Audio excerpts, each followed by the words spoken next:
Hey, what's going on, guys? Welcome back to the WaxMode channel. Today's video, I have the brand new from Wolfgang, the Uber Ceramic Spray Coating. I'm going to do a quick first impressions video with this product here. I'm going to do an extreme test. We're going to put this on hot paint in the sun in Florida here. It's over 150 degrees Fahrenheit on the paint. I'm going to rinse it immediately after applying this product. I'm going to show you guys how it behaves. I'm going to dump Poorboy's World Strip Down on it to see if it can remove it or to see how it holds up. So certainly a little bit to cover in the video. Again, this is my first impressions. I don't have a lot of time behind the product. It just came out recently. I bought it off of AutoGeek a couple days ago and it came in yesterday. And I liked what I was seeing when I was playing around with it yesterday. So I figured, let's put a video up. It's been about a month since I last posted one. And just give you guys my first impressions of the product here. But spraying it onto the paint, it's super easy to work with. I'm not seeing any sort of heavy, oily residuals left behind. I'm not having any problems really spreading it on the surface and getting a clean wipe down. And that's going to be, I think, the difference between how this performs compared to some of the other spray coatings or spray sealants that are on the market. This one seems to wipe in and wipe off very cleanly on the paint. And I'm being very liberal with the amount that I'm applying to the paint right here in this clip. I don't need that many sprays in order to get decent coverage with this product here. I'm just, let's try over applying it and see if we can run into issues on hot paint. And I'm not having issues. You can see when I'm working it in, it is going to leave that nice film. And sometimes you can see that rainbow effect as the coating sort of flashes over on the surface. I can't really notice that in this clip right here. But I am going to flip the towel over. I'm going to get a nice thorough wipe down, and I'm just not going to see any sort of streaking or any sort of residuals left behind that is going to reduce the clarity of the paint. And, I refer to that as the wipeability of the product. And that is definitely a top priority for me personally. When I'm making the decision to try and choose a protectant that I'm going to apply on top of paint that I've just spent hours and hours buffing and polishing out with abrasives, the last thing that I want to do after maximizing that gloss and clarity out of the paint is apply a protectant on top that's going to be difficult to wipe off, or that's going to have those residuals that can possibly reduce the clarity out of the surface. And that's why products like Jescar Power Lock Plus or the Wolfgang Deep Gloss Paint Sealant, these types of sealants, that's why they're so popular, is because they're so incredibly easy to wipe off from the surface, and they wipe off so cleanly.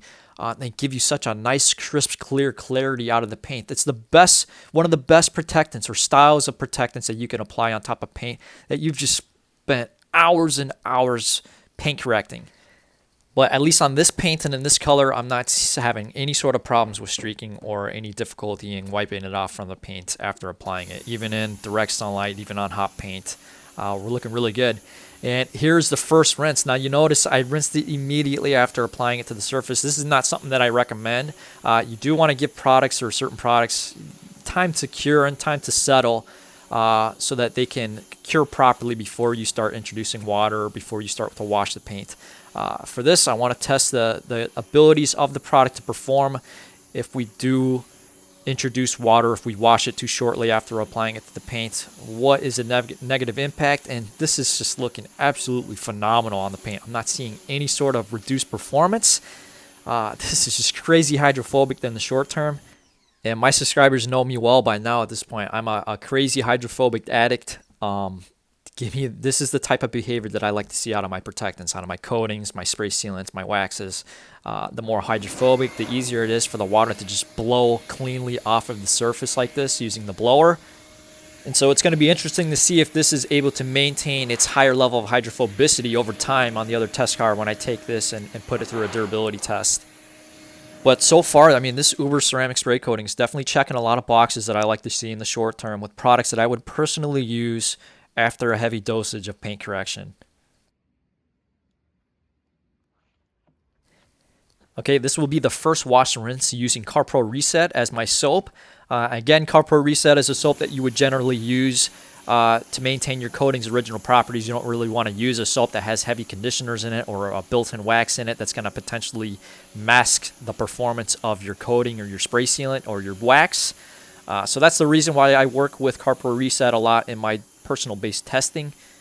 But you can see here it's absolutely zero performance impact after washing it immediately after applying it to the paint. So that's unlike if you go back to my video that I did on what happens when you wash or rinse your coating immediately after applying it, your actual paint coating like C Quartz or the McKee's SaO2 enhanced coating, we saw a performance impact by washing it and rinsing immediately after applying those to the paint. I'm not seeing anything like that going on with the Uber ceramic spray coating right here. All right, using the Gilmore nozzle, you can see how easy it is to flood or sheet the water off the paint, get all the water beading off before you put a drying towel to it. If you're not using a blower to dry the paint, this is going to be your most effective method to remove the majority of the water off the surface before you begin to dry it using a drying towel. And you can see because the Uber ceramic spray coating is so hydrophobic, I mean, the water is just, it very easily and very quickly ejects itself from the paint, given that you're in control of the water nozzle and you're flooding the paint with enough volume of water in order to allow it to fall off nice and cleanly like this. Okay, in this clip here, this is going to be the test covering Poorboy Strip Down, which is a dedicated wax and sealant stripper. We're going to see how effective it can be against the Uber ceramic spray coating right here. I've definitely seen a lot of products be heavily impacted by strip down in the short term. Now, for those of you who aren't aware of my strip down process, what I end up doing, how I end up using this product is I blow the majority of the water off the surface, the heavier water beating off. Then I'm going to do a light misting of water across the entire paint that I'm going on. Then I'll spray strip down on the surface. And what you want to do is you want to take your wash mitt, whatever you're using. I've got CarPro Reset in my mitt. I wring a bit of the mitt out, the majority of the water out. And then I'm going to go ahead and just go over the paint. Now, on this specific test, I'm just doing I want to agitate with the wash mitt the left half only. I'm going to leave the right half that I just sprayed strip down on the surface. I'm going to leave that unagitated, and I want to see if there's any difference in the performance with me agitating the surface compared to no agitation with the wash mitt. And for me, this type of test is not designed to be an indication or a judge of a product's long-term durability capabilities. Me spraying Poorboy Strip Down on the paint is not going to be a judge to say that product A is going to last longer on your daily driver compared to product B. It's not going to do that. The only way to do that is actually put the products through a long-term durability test. But I do want to know the product's ability to be resistant against, something like Poorboy Strip Down, which is a pretty strong cleaner, something that's designed to try and dig through and remove old waxes and sealants, and even some coatings. It can be there's a lot of coatings that can be very impacted in the short term by something like Poorboy Strip Down.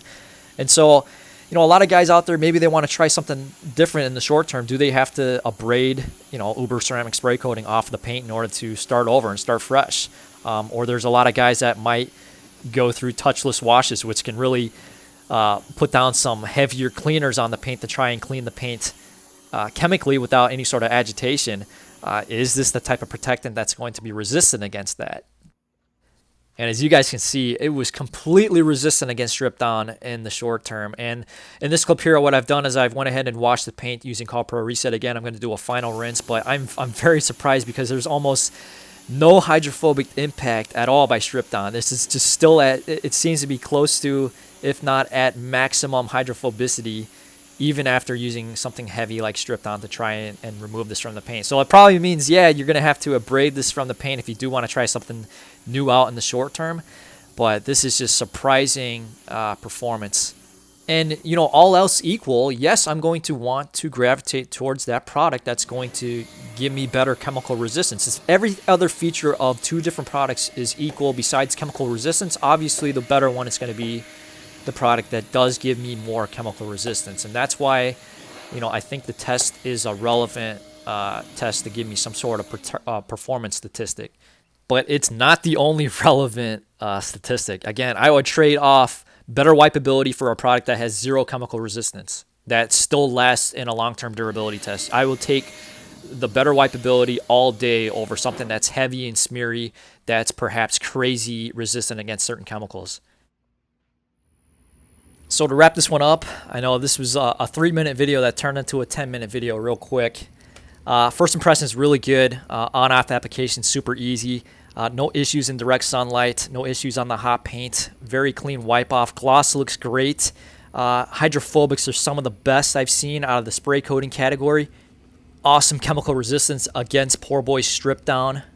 Now the price on this is definitely up there, guys. It's 48 bucks for 8 fluid ounces. This atomizes really well, so it's going to, you're not going to use that much when you use it. A little bit goes a long way, but it's certainly up there in price. I picked it up. AutoGeek had a crazy, they had a 50% off sale for all of their house brands, and Wolfgang is one of their house brands. I jumped on that, grabbed this for about 23 bucks. But usually AutoGeek will throw 20 to 25% off sales on a regular basis, so just keep checking in for a sale. Guys, this is not a sponsored video. All of these products have been purchased by me. This is what I've collected from the Wolfgang brand over the years. But thanks so much for watching, guys. Hopefully you enjoyed it. If you did, go ahead and leave a like. Comment down below. I want to hear you guys' feedback. What do you want me to test next? I'm working crazy on this, the Hybrid Solutions lineup from Turtle Wax. I'm trying to pump that testing out so I can get a good video up. And then I have a gloss-based testing thread that I have going on the Autopia forums. I got to continue that to post more results up. But again, guys, thanks so much for watching. Stay safe, and I'll see you all in the next video.